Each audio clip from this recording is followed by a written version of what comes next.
வணக்கம். இன்றைக்கி வீடியோவில் நம்ம ஆலு பரோட்டா எப்படி செய்கிறதுன்னு பார்க்க போகிறோங்க. இது ரொம்ப சிம்பிளாக செஞ்சிடலாம், அதே நேரத்தில் ரொம்ப டேஸ்டியாகவும் இருக்கும். வாங்க இந்த உருளைக்கிழங்கு சப்பாத்தி எப்படி செய்கிறதுன்னு வீடியோவில் பார்க்கலாம். ஃபஸ்ட்டு ஒரு மிக்சிங் பவுலில் கோதுமை மாவு சேர்த்துக்கலாங்க. நான் 3 கப் அளவுக்கு கோதுமை மாவு சேர்த்துக்கிறேன்.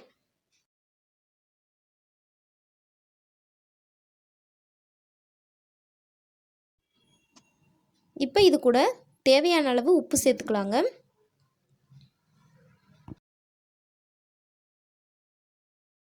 உப்பு சேர்த்துட்டு இதை நல்லா மிக்ஸ் பண்ணி விட்டுக்கலாங்க. இந்த மாதிரி நல்லா மிக்ஸ் பண்ணி விட்டதுக்கப்புறமா இப்போ இது கூட நம்ம தண்ணி சேர்த்து மிக்ஸ் பண்ணிக்கலாங்க. கொஞ்சம் கொஞ்சமாக தண்ணி சேர்த்து நல்லா சாஃப்டாக பிசைஞ்சு எடுத்துக்கலாங்க. தண்ணி அதிகமாக சேர்த்துடக்கூடாது, கரெக்டான அளவில் சேர்த்துட்டு மாவு நல்லா சாஃப்டாக இருக்கிற மாதிரி பிசைஞ்சு எடுத்துக்கோங்க. நம்ம எந்த அளவுக்கு மாவை நல்லா சாஃப்டாக பிசைகிறோமோ அந்த அளவுக்கு சப்பாத்தி நல்லா சாஃப்டாக கிடைக்குங்க. ஒரு 10 நிமிஷம் ஆகுது நல்லா அழுத்தம் கொடுத்து நம்மளோட மாவு நல்லா சாஃப்டாக பிசைஞ்சு எடுத்தாச்சு. இப்போ இது கூட 1 டேபிள் ஸ்பூன் அளவுக்கு எண்ணெய் சேர்த்துக்கலாங்க. சேர்த்துட்டு இதை மறுபடியும் நல்லா மிக்ஸ் பண்ணி விட்டுக்கலாங்க.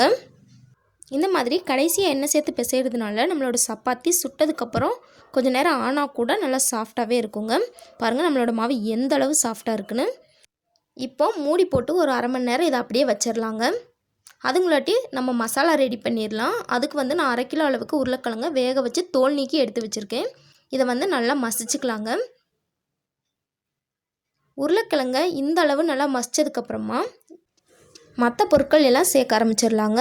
நான் ஒரு பெரிய வெங்காயத்தை இந்த மாதிரி பொடியாக கட் பண்ணி எடுத்து வச்சுருக்கேன், அதை சேர்த்துக்கிறேன்.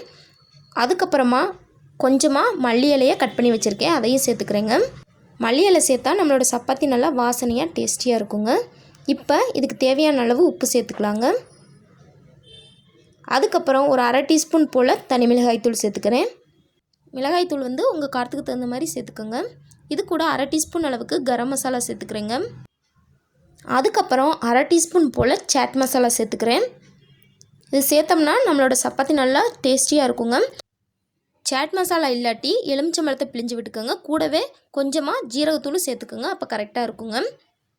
சேர்த்துட்டு இது எல்லாத்தையும் இந்த மாதிரி நல்லா மிக்ஸ் பண்ணி விட்டுக்கலாங்க.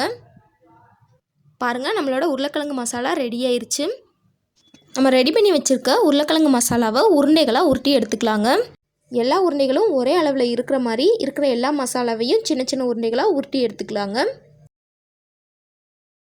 எல்லா உருண்டைகளும் உருட்டி எடுத்ததுக்கப்புறமா நம்ம ரெடி பண்ணி வச்சுருக்க சப்பாத்தி மாவையும் உருண்டைகளாக உருட்டி எடுத்துக்கலாங்க.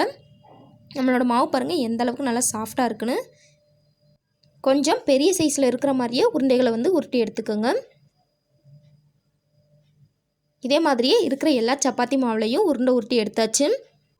இப்போது சப்பாத்தியை தேய்க்க ஆரம்பிச்சிடலாங்க. அதுக்கு கீழே கொஞ்சமாக இந்த மாதிரி மாவை டஸ்ட் பண்ணிவிட்டு நம்ம எடுத்து வச்சுருக்க உருண்டையை இந்த மாதிரி மாவை டிப் பண்ணிவிட்டு இதை தேய்க்க ஆரம்பிச்சிடலாம். ஒரு மீடியம் சைஸாக தேய்ச்சதுக்கப்புறமா உள்ளே நம்ம உருளைக்கிழங்க ஸ்டஃப் பண்ணி தேய்க்க ஆரம்பிச்சிக்கலாங்க.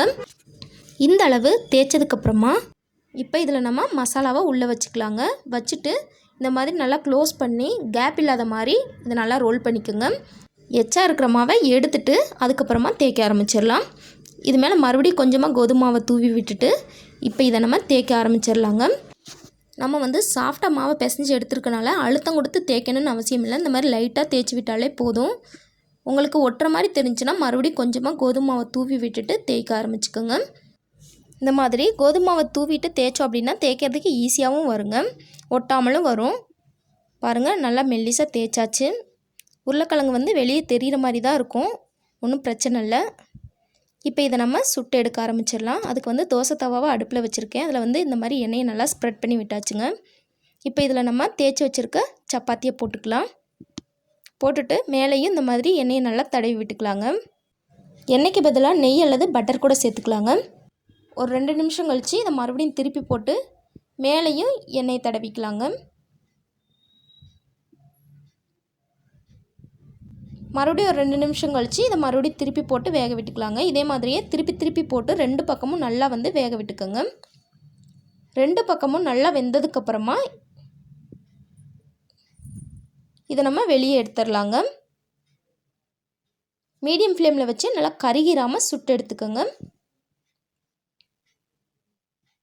அவ்வளோதாங்க, ரொம்பவே சூப்பராக நம்மளோட ஆலு பரோட்டா ரெடி ஆயிடுச்சு. ரொம்பவே சிம்பிளாக செஞ்சிடலாங்க. ரொம்ப டேஸ்டியாக இருக்கும். குழந்தைங்க இந்த மாதிரி செஞ்சு கொடுத்தா ரொம்பவே விருப்பப்பட்டு சாப்பிடுவாங்க. இதே மாதிரியான ஆலு பரோட்டாவை நீங்களும் உங்கள் வீட்டில் ட்ரை பண்ணி பார்த்துட்டு எப்படி வந்துச்சு அப்படிங்கிறத மறக்காமல் கீழே கமெண்டில் சொல்லுங்கள். இந்த வீடியோ உங்களுக்கு பிடிச்சிருந்தால் லைக் பண்ணுங்கள், ஷேர் பண்ணுங்கள். மறக்காமல் நம்ம சேனலை சப்ஸ்கிரைப் பண்ணிக்கோங்க. Thanks for watch.